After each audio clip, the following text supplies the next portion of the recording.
On October 21st, 2025, at 4:45 p.m., news reports confirmed the collapse of a $5.2 billion defense agreement between Beijing and Russia. This deal, previously presented as a strategic partnership against Western influence, had ultimately failed due to geopolitical tensions and strategic miscalculations. The event signified more than a failed contract. It suggested a significant rift in the cooperation between Moscow and Beijing. For months, the partnership seemed robust, founded on shared grievances with the West and mutual economic interests. However, underlying issues were present. The deal's failure exposed the alliance's fragility and highlighted how Ukraine's resilience, backed by Western support, was effectively eroding Russia's international support structure.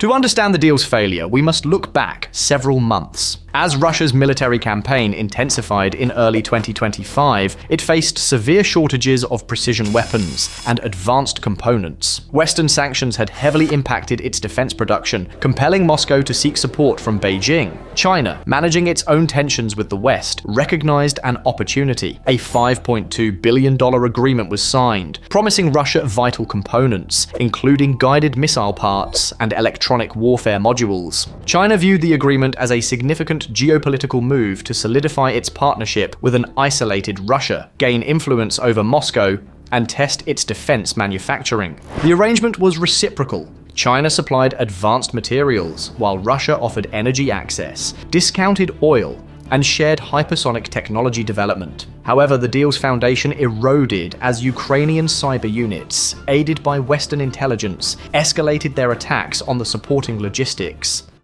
This systematic disruption campaign reportedly intercepted shipping data, identified covert transport corridors, and breached communications between the two nations' procurement officials. By late September 2025, reports indicated that several Chinese shipments had been intercepted or destroyed before reaching Russian territory. Satellite imagery showed convoys stopped near Kazakhstan, while leaks from Russian logistics firms suggested that explosions along rail lines had eliminated millions of dollars in equipment. These losses diminished Beijing's confidence in the agreement and exposed its vulnerability to surveillance and sabotage. Internally, frustration grew within China's defense bureaucracy. Beijing's Ministry of State Security reportedly began to question if Moscow had overstated its ability to protect the shipments. Furthermore, reports suggested corruption within Russia's procurement channels led to components being diverted or resold. This development concerned Beijing, which values operational secrecy. The partnership appeared increasingly defined by inefficiency and mistrust. Diplomatic backlash followed. As Western intelligence agencies traced Chinese components to Russian battlefields, international condemnation grew. Several European governments accused China of violating sanctions, threatening new trade restrictions. For Beijing, already managing slow economic growth and scrutiny over its technology exports, this pressure became a critical factor. The calculated move to project power now carried the risk of further isolating China. The decision point arrived in mid-October. Leaked communications indicated a high-level emergency meeting in Beijing involving senior officials from the Central Military Commission and the Ministry of Commerce. Reports suggest the Chinese delegation concluded that the financial and diplomatic costs of continued engagement with Moscow were too high. A directive was reportedly issued to suspend all active defense shipments. The Kremlin was then informed that the deal was being reassessed indefinitely. When the story became public on October 21st, 2025, Russian state media attempted to downplay the news, calling it a temporary recalibration of defense cooperation. However, the reality was clear. Beijing had halted the agreement. The $5.2 billion deal, once presented as a sign of Eurasian solidarity, had effectively collapsed. The reaction in Moscow was reportedly one of significant concern. Russia's military-industrial base, already strained by battlefield losses and economic isolation, now lost its most critical external supplier. Without Chinese components, many of Russia's precision-guided systems faced potential failure. The impact was immediate. Field reports from eastern Ukraine indicated a sharp decline in the use of advanced targeting systems, suggesting Russian forces were reverting to older, less reliable weaponry. In Kyiv, the development was viewed as a strategic victory, with officials highlighting Russia's increasing isolation. Western partners saw it as proof that coordinated economic, diplomatic, and cyber pressure was successfully undermining Moscow's war effort. The implications also reached Beijing, prompting internal reassessments of whether the alliance, now a liability attracting sanctions, served China's long-term interests. The economic consequences were immediate. Chinese defense firms faced billions in lost revenue. Their stocks reportedly fell, and foreign investors withdrew from related sectors, fearing secondary sanctions. Despite this, Beijing maintained a composed public stance. Official statements described the decision as a routine commercial reassessment, and state-controlled media shifted focus to domestic innovation. This suggested a pivot driven by necessity rather than choice, as the geopolitical situation had shifted. In Moscow, the loss of Chinese support compounded setbacks from other regional partnerships. These included disrupted weapons transfers from North Korea and a more cautious stance from Iran due to Western pressure. The network of allies Russia had cultivated appeared to be fragmenting, increasing Moscow's isolation. The collapse of this major defense deal was not an isolated incident. It was the result of months of strategic pressure, covert operations, and changing allegiances. It also reflected how Ukraine's endurance was impacting the global balance of power. Analysts recognized the significance of the event. One of Russia's most powerful supporters had publicly withdrawn its support, leaving Moscow in a more vulnerable position. This event was just the beginning, and the full extent of the economic and military fallout was yet to be seen. The collapse set in motion a chain reaction that neither Beijing nor Moscow could easily control. For Ukraine, the development underscored a new reality, that even strong alliances can fragment under sustained strategic pressure. The impact of the deal's collapse was felt globally. In Western capitals, the announcement was seen as a turning point, signaling that Moscow's reliance on foreign military aid was unsustainable. The response in Kyiv was not celebratory, but calculated. Ukraine's leadership recognized an opportunity to use this rift between Russia and China as strategic momentum. Ukrainian intelligence had reportedly anticipated this outcome. The National Cyber Coordination Center, working with Western agencies, had been monitoring irregular communications between Chinese and Russian defense officials. Intercepted data from early October suggested internal disputes over payments and missing equipment. Analysts in Kyiv concluded these were symptoms of collapsing trust between the two allies. Ukraine's cyber warfare units played a significant role in accelerating this collapse. Through a series of precision cyber operations, they disrupted the logistical backbone of the Sino-Russian defense pipeline. Reports indicate malware infiltrated Russian procurement databases, while denial-of-service attacks impaired communication networks. The results were effective. Shipments were lost, payments failed, and Chinese manufacturers grew concerned about exposure. After Beijing suspended the agreement, Ukrainian intelligence released declassified evidence, including satellite images and supply chain maps. This information aimed to prove that Chinese firms had violated international sanctions by providing dual-use technology to Russia.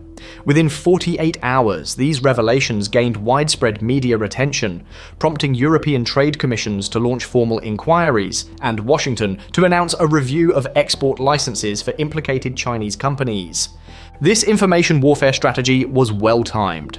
By controlling the narrative, Ukraine not only isolated Russia, but also forced China into a defensive diplomatic position.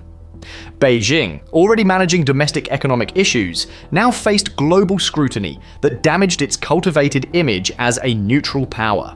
Ukraine's president summarized the approach: "The truth is our strongest weapon. Transparency dismantles tyranny faster than missiles." In the following days, the consequences became tangible. Russia's frontline operations were affected. Without access to Chinese-made components, Russian missile accuracy reportedly dropped. Western defense analysts noted a decline in the precision of Russian strikes. Ukrainian forces, taking advantage of this weakness, launched counteroffensives in Donetsk and Luhansk, reclaiming strategic ground. The symbolism of these victories was significant. Each operation sent a message that Russia's military capabilities were weakening and demonstrated that Ukraine's hybrid warfare strategy, blending digital, intelligence, and conventional operations, was proving effective. The Kremlin worked to contain the damage. Russian state media framed the collapse as a strategic pause for domestic defense optimization. However, reports from within Moscow's defense circles indicated a more serious situation. With Chinese shipments halted, several Russian aerospace and missile factories reportedly suspended operations due to component shortages, from precision chips to critical avionics. Reports from intelligence sources suggested Russia began approaching other states, including Iran, North Korea, and Belarus, seeking emergency supplies. However, these nations lacked the manufacturing scale to replace China's contributions. Even Iran reportedly faced its own production bottlenecks following Western cyber operations against its drone assembly lines. In this environment, the psychological toll on Russian forces reportedly grew. Ukrainian soldiers reported increased instances of desertion and lower morale among opposing troops. The narrative of strong Russian-Chinese cooperation had been broken, and its collapse apparently affected morale down to the front lines. Simultaneously, Ukraine leveraged the situation diplomatically. Kyiv proposed a new Global Defense Transparency Initiative during a joint press conference with EU representatives. The plan called for international oversight of dual-use technology exports to prevent authoritarian regimes from circumventing sanctions. The proposal quickly gained traction, with several NATO and G7 members expressing support. Beijing's reputation was further damaged when independent investigations confirmed that components found in downed Russian drones originated from Chinese factories, reportedly operating via shell companies. Faced with this evidence, Chinese authorities issued a statement claiming private enterprises acted independently, a claim that was met with skepticism. By late October, the European Union imposed new restrictions on specific Chinese defense exporters. Inside China, the repercussions were significant. State-owned defense contractors saw their valuations fall, investors became cautious, and the Shanghai Stock Exchange recorded steep weekly declines. On heavily censored social media platforms, some nationalist commentators began to question the logic of the partnership, with one post reading, "We gave them technology, and they gave us sanctions." In contrast, Ukraine's narrative gained global traction. The government's communication strategy focused on transparency and accountability. New revelations about Russia's supply chains were accompanied by verified data. Western media outlets noted Ukraine's approach, contrasting it with the information strategies of Moscow and Beijing. As Russia's diplomatic isolation increased, its traditional partners began to recalculate their positions. India, which had maintained neutrality, distanced itself by cancelling a planned energy summit. Vietnam and Indonesia reinforced trade ties with the West. Governments in Central Asia, previously part of Russian logistics networks, started limiting transit permissions, fearing secondary sanctions. For Ukraine, these shifts represented strategic realignments that weakened Russia's geopolitical support. As Moscow's partners decreased, its war effort became more constrained. Energy exports declined, spare parts grew scarce, and international financing became unavailable. The ripple effects of the failed deal impacted every sector of Russia's military and economy. Beyond geopolitics, there was a human dimension. In Ukrainian cities like Kharkiv, Dnipro, and Odessa, citizens who had endured bombardment reportedly watched with cautious optimism. The failure of the partnership symbolized a potential reduction in Russia's offensive capabilities. A Ukrainian soldier commented to a local journalist, "Every factory that closes in Russia means fewer missiles above our skies." By the end of the week, analysts began calling the event the defense decoupling of 2025. It was seen as a turning point that underscored how economic interdependence could be a factor in modern warfare. Ukraine had demonstrated that its defense relied not only on conventional arms, but also on the strategic dismantling of an adversary's alliances and infrastructure. The story was not over. Both Beijing and Moscow faced critical choices. Would China attempt to repair its relationship with Russia secretly, or would it pivot toward neutrality to achieve stability? And how would an isolated Russia adapt to a war it might no longer be able to sustain with foreign aid? These questions remained as the world watched the fallout. The collapse of the $5.2 billion deal had triggered a significant shift in military and diplomatic dynamics. Ukraine's position in this changing world order was now central to the ongoing conflict. As of October 22nd, 2025, the new geopolitical landscape was becoming clearer. Observers were witnessing the slow dismantling of a major alliance, a transformation in which Ukraine's actions had played a quiet but critical role.